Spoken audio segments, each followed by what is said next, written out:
And we're live. Hello, everybody. This is Liam. This is Michael.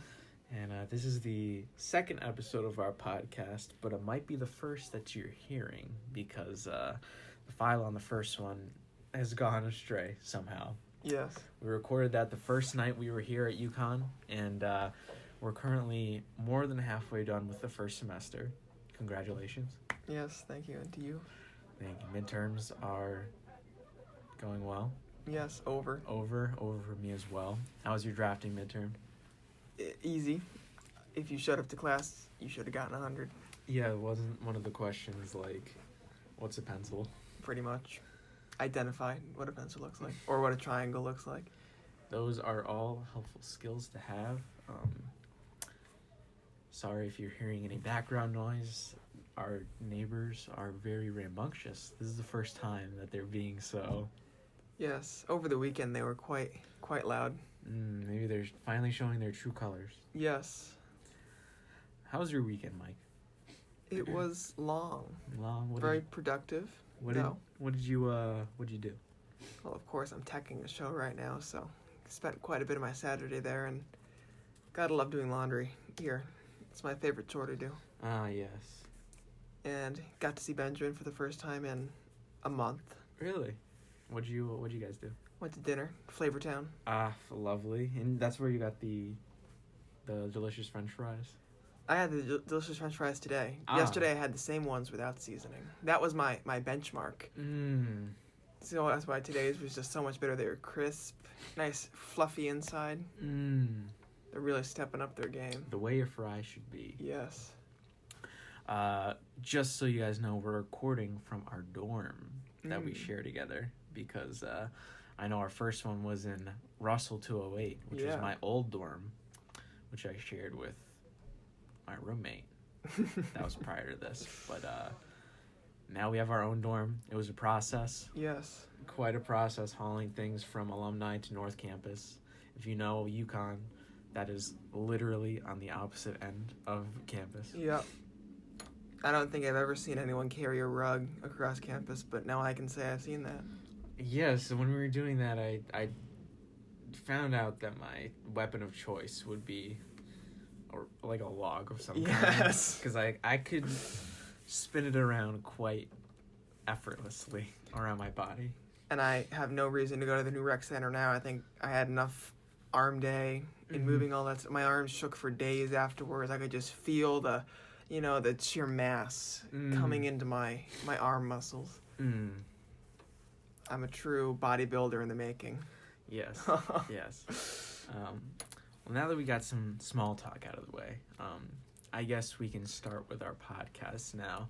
And the way that we're kind of going to do this, we're kind of making it up on the spot as we're going, but I think a nice thing to do would be we each come up with like a topic, and we just sort of talk about that for like a little bit, like 5 or 10 minutes or however long the conversation lives. And that can be a conversation, as an anecdote, a tale from the past. It can be a little vent session. And then we're going to end it on a little game that I want to do with Mike. And I think it'll be fun. I'm excited. Yeah, and that's a surprise to him as well. So, do you have a topic that you've thought of, or are you still thinking of things? It's still percolating up there. You have something? Yeah. Let's just start off and talk about just sort of the way that we deal with nostalgia. I think that would be a really good one to start with, because I know it's something that both of us are sort of dealing with right now. And I don't know about you, but it's definitely hurts, It hurts to think about things that you can't really do anymore, or things that you've already experienced, or memories, or things like that. And I don't know, what do you think about nostalgia? I feel like everyone in life has something where they look back, and even if they're not the good old days, there are times where, you wouldn't mind going back. You did something where at the time you were happy. And I feel like one of the biggest things is when I think of, old family vacations. Being at home is always so boring, Yeah. And this was the only time we'd all be together, and it would just be so awesome. You know, I remember, you know, just going down, you know, to see my grandparents in South Carolina, just the long drives. It's like, whenever I drive even, you know, just 2 hours, it's like, once you get to that point of, wow, I've been in the car a while, you know, that kind of harkens back to that. I miss that, you know, the driving down the road trip, you know, blasting music, and, you know, you're in the middle of nowhere, and we'd always go to Cracker Barrel, you know, the morning before we arrived, and that's just one of those things where it's like, you know, anytime I see a Cracker Barrel, it's like, ooh, that just reminds me so much of that, and how excited I was. And all I ever want in life is to be excited about something. You know, look ahead and say, that's something that, you know, I'm working towards, or, you know, that's coming up and I'm excited for it. You know, because even if in the present I'm not happy, I know that there's something that will make me happy. And college is very much so put a damper on that. There's not always something to look forward to that's in the near future, you know. Graduation's in 4 years. Oh my God. But it, you know, there's always just that certain feeling where in the present you just felt something and it was just so pure and genuine, and looking back you acknowledge that, and you want to go back so badly, and that just applies to everything in life. I mean, the other day I was thinking back to when I went and was touring colleges, and you know, the feeling, it was just me and my father, and it was just the two of us, and we made a trip out to Indiana, to Notre Dame, and I was just it was a snowy day. It was dreary as, you know, all could be, and just, you know, me with him, the only time I was really like alone with him for quite some time. And it was just, you know, there was a feeling, and it's like I would 100% go back. And also because at that point I was satisfied. You know, I was still in high school, things were going well. I hadn't gotten into the meat and potatoes of this whole college mess. You know, there's always a reason to go back, and I've not come up with a way to deal with nostalgia. I really haven't. I try so hard to put things on paper, and sometimes it's like, ooh.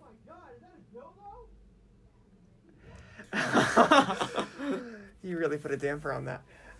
Every once in a while. Oh my God. You know, some words. This is a crazy turn of events, ladies and gentlemen. Our neighbors. I wonder if this is picking any of this up, or if we're just awkwardly sitting in silence. Yeah, I don't know if that's dead air, but there's some strange noises coming through our thin walls. I'm not sure if they can hear us, but we can definitely hear them. Yes. We'll edit this out later. Yeah, we'll do something. If this gets aired somehow. I hope it does. We'll make something. This will get to people somehow, but yes. I definitely agree with you on the fact that nostalgia is something that I deal with on a nearly daily basis, and it is something that I'm still trying to cope with, you know, and it's somewhat of a mental journey, you know, and especially this time of year, you know, autumn is very, you know, it's a transition time in, you know, this scheme of a year, because it's transitioning from the life of summer and spring into the death of winter, you know, and it's sort of the turning of a page, and we just, the turning of the page of high school into college is a really big one, and that's something I've been struggling with, you know, because we are kind of away, and it does, you know, more than ever, I've been very nostalgic over things. Like, I was never nostalgic really over middle school when I was in high school, and now it's like I'm really nostalgic over any time before now after being in college. And it's not saying that I don't enjoy, you know, college, even though I kind of am struggling with that as well, but we'll get to that some other time. It's just, you know, it's sort of thinking about things and not realizing how good things are, you know, until they're gone. And I guess that's a sort of thing, you know, you can't really live in the past or live in the future, or else the present just seems bland. You kind of have to live in the moment for it to be, you know, worth anything. I don't know. Living in the moment's something that I've tried my entire life to try and master, and I've never quite succeeded.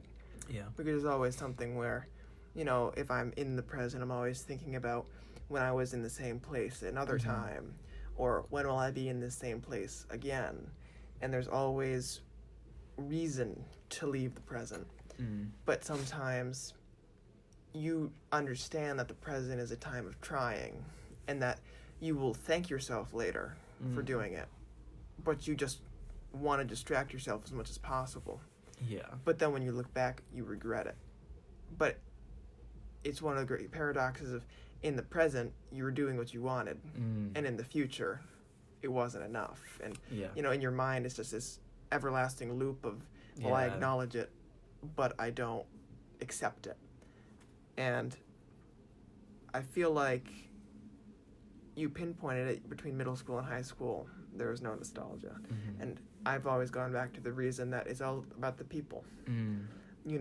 If I went through high school alone, how miserable would I have been? And, on graduation, why are you upset? You're not upset, oh, I have no more high school classes left, boo-hoo. It's, goodbye to these people, most of them, for forever. You will never see these people again. You might bump into a few, at the store in 20 years, and oh my gosh, it's been so long. And some of these people, you'll loosely keep in contact with, but there's only a few that, you stick with. But between middle school and high school, at the very least, you all still live close together. Whether or not you go to the same school, is irrelevant. But, you can still have that communication and reminisce about the old times, even though, the present times are better. And it's just so difficult to move beyond the people, because in the end, people are what make life rich, because you will lose everything, all your material belongings one day. We'll all die, but people will remember you, and they'll keep your legacy alive, and you'll never die in that sense. The material things of this world will pass, but the people, they never will. I mean, we still talk about people from, thousands of years ago. Jesus. Or, think back in history, these people have been kept alive by word of mouth, by story. Their personal belongings are worthless today. Yes, except for Thomas Jefferson's teacup. Oh, yes. Which is world renowned. No, but that's really such a great point, is like, your life really only finds meaning when it's, sort of measured in its impact on other people's lives. And that's kind of where you have to put things in perspective about what you're doing and why you're doing it, and I don't know, I think it's a really weird time right now, because we're sort of,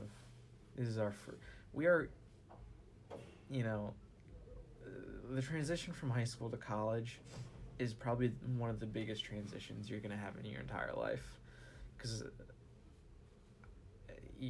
it's a totally different switch of what you've been doing for your entire life up to that point. You've been living with mom, you've been living with dad, whatever, and you've been going to high school in your hometown or the next town over or whatever, and now we're going away.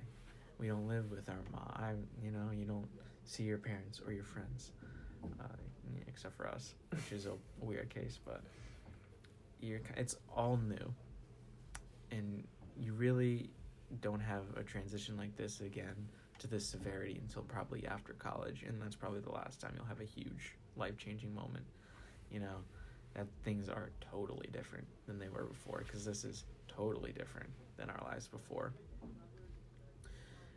And it's, again, just to tie back to nostalgia, the most transformative thing you can do to yourself is live in the moment. And that's something that Miss Holland would always say, right? Our drama teacher, our English teacher, a very dear friend of ours now, a great person. She would always, life is a series of moments, and you kind of have to take in the moment, because you'll never have that moment again. And I think that's a good place to end nostalgia. Do you have a topic that you've thought of yet? I've just been thinking a lot recently about how something can be the same throughout our, like, you know, in a literal sense, but how our perception of it changes. You know, and not necessarily on a nostalgic note, which could very possibly be applied, but I've been thinking a lot, you know, seeing as I'm studying theater, how the theater I once knew was one thing, and the theater I now know is something completely different. And it's not fueled on that sense of nostalgia of, you know, I want the past to be this, because I want it to be different. You know, I want a different level of, you know, professionalism, be it, or, you know, any number of things, you know, the quality overall, you know, we have more tools, we might as well use them. But I feel like, in a sense, the ignorance that we had before was better. Yeah. You know, we're going to do it the fun way, the unsafe way. You know, we're going to do it the way we want to, because we have this, and in a well, I feel like it was almost more creative. We had this license that professionals don't have, because they're bound by something. This is a rule and we're going to follow it. Yeah. And in learning, you're kind of suppressing creativity. And that's why I struggle so much with the sense of, I'm learning all these skills now that are telling me how to do it. And now, when I go forward, I'll have to apply those rules to something, whereas creativity is just so free-formed. And I feel like, in one sense, theater's one thing, and in another, it's a totally different. Yeah. But they're the same thing. And it's all how we view it. Yeah. And it's all how our minds, you know, grow and adapt to the present moment. And I wouldn't even peg my previous love of theater to a specific place. Yeah. It's because it doesn't matter where the performance is happening. It's mattering how it's being done. Yeah. And I was taught one thing, and now I'm being forced to tear down that knowledge and be rebuilt, even though a lot of the concepts overlap. Or the way I learned before was a stylistic choice. But no professor, no professional can tell you one way to do something, because in the end it matters how you want to do it. Yeah, that's sort of I really like the point you brought up about you know, learning these things and these sort of the right way to do it, quote unquote, is sort of suppressing the creativity of things. And I think that's a really interesting point, because just to, you know, bring it back to the example about theater, you know, in high school we were doing crazy things, you know, but it was sort of a great way for us to learn, you know, by doing things the wrong way, you know. And you know, just from your example of your learning, you know, industry standards of how to do things, this is how we do it, you know. Why is that the way you do it, you know? Obviously there are some things where it's like, you know, it's the most effective way, or you know, but in some ways, like you said, it sort of, you know, stunts creativity of people thinking a certain way. And that's sort of a really interesting perspective that you know, I haven't really thought about too much, where learning suppresses creativity, which is really interesting.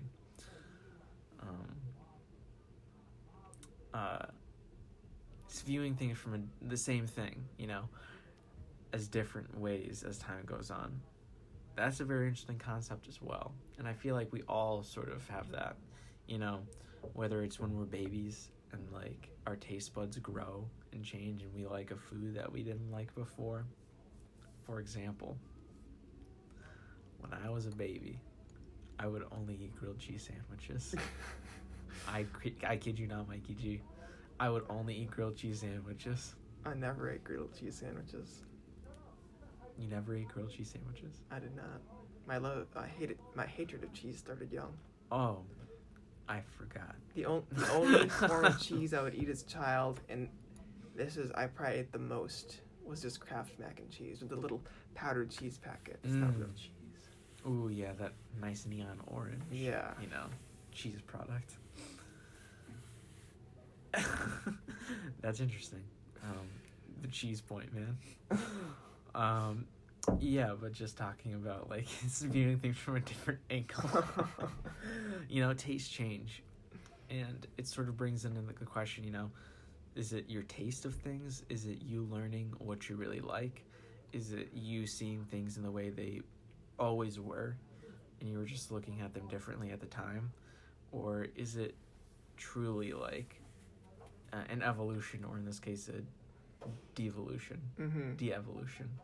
I'm an English major. Yeah, because the taste of that, the taste of whatever you didn't like before didn't change. That stayed the same. It's you that changed. And like a lot of things in life, it's just a mental game. Yeah. In a physical sense, nothing's changed, with you either. It's your mind is telling you something. And I feel like when it comes to learning, it's like they put such a high premium on you need to learn to be successful. Whether that be through a college degree or trade school or whatever it is, learning is such an integral part of life in the 21st century. But a lot of times I think the best learning comes from doing. Yes. I can't sit in a classroom and be expected to learn the conformed ways of doing things or hand in an assignment to a teacher and say, can you grade this? Yeah. Especially in the realm of creativity, because if your view of something or your style doesn't agree with the teachers, then that's a very subjective thing. It truly is, they are yeah. going to say, I don't like this, you're going to get a failing grade. There are so many artists that are like, I was told I'll never be great. Writers that were told their writing stunk. Yeah. And look at them. They became successful because they followed the way their mind worked. They didn't try and, make their little, perfect cube of knowledge and shape it perfectly. They just kind of let it take on whatever shape it wanted, go into the fields it wanted to, and, every once in a while it hit a drawback, but that was all the better for them. It shaped them. Yeah, because they didn't do things the way that everybody does things, the way that, you're supposed to do things. Many of the people that you mentioned, grow to be great people. One of them, Thomas Jefferson. Yes. And his teacups. He loved his teacups. He did. He loved tea. He loved dumping tea. And he liked owning slaves. Yes. Do you have anything else to say on this topic? I have a lot more things to say, but of course I won't get into them right now. We can, this is our preliminary episode, so we're kind of working through the kinks right now of how we're, we have to build up a nice rapport. I feel like we're doing all right now, but I feel like as time goes on, we'll get better and better. And I know this episode is kind of short, but again, it's a learning curve. A little ear candy. Yeah, a little ear candy, a little bit, Leave you wanting more. Yeah, we'll leave you wanting more. And we'll especially leave you wanting more with this end segment, which I'm going to call Mikey G Libs. Mikey G. You know Mad Libs. I love Mad Libs. That person loves Mad Libs. And so I think we're going to go through. I'm on this online Mad Libs called madtakes.com/libs. And I think... if you pick some words and I'll read them aloud. All right. And I think it'll be pretty funny. Yeah. Mikey, I'll give you the title of the Mad Lib after. Okay. After, you give all the words. Can I first have an adjective? An adjective? Slimy. Ooh. Can I have another adjective? Ooh, clammy. Clammy. Can I have a celebrity? Donald Trump. Donald Trump. Can I have another celebrity? Stephen Colbert. An animal. A cockerel. A cockerel. I think that's an animal. I think it's like a mythical beast of some kind. Cockerel it is. Yeah. A verb. Smelling. A noun. 2 nouns actually. 2 nouns. Cloud and tree. Part of the body. Lobe. An adverb. Oh gosh. What's an adverb? An adverb is a word that describes a verb. So swiftly, Oh, fastly. I 100% knew that. English majors, ladies and gentlemen. Yes. Tenderly.